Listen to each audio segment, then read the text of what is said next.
आज आहे आमच्या मंडळाच्या बाप्पाचं विसर्जन. नमस्कार, मी वैष्णवी आणि तुमचं खूप खूप स्वागत आहे माझ्या 8th मिनी व्लॉगमध्ये. मस्त छान मूर्ती होती या टाईमला आमच्या मंडळाची आणि आमच्या मंडळाने लावलेले मस्त मावळ. खूप छान आवाज होता आणि वाजवत पण खूप छान होते. नंतर मला खूप भूक लागलेली, मग मंडळाकडूनच आम्हाला मस्त समोसा पाव होता. मी नुसता समोसा घेतला आणि त्यानंतर मी घेतला बुड्डीचा बाल. मला खूप आवडतो आणि मी एकदम युनिक मूर्ती बघितली. पंचमुखी मूर्ती होती गणपतीची, 5 मुखं होती त्याला. खरंच खूप छान मूर्ती होती. त्यानंतर आम्ही गेलो सुभेदार वाड्यात. जे कल्याणमध्ये राहत असेल त्यांना माहीत असेल सुभेदार वाडा. खूप मस्त डेकोरेशन केलं होतं गणपती बाप्पाचं.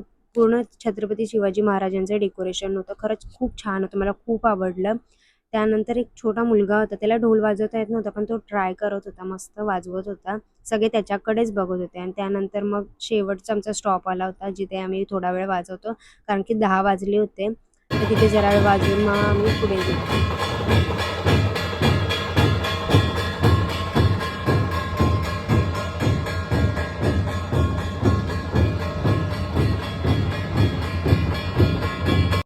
मग ते झाल्यानंतर आम्ही निघालो. मस्त मोठा गणपती बघितला. आमच्या इथे मुरलीधर आळी म्हणून आहे तिथला. खूप छान गणपती होता.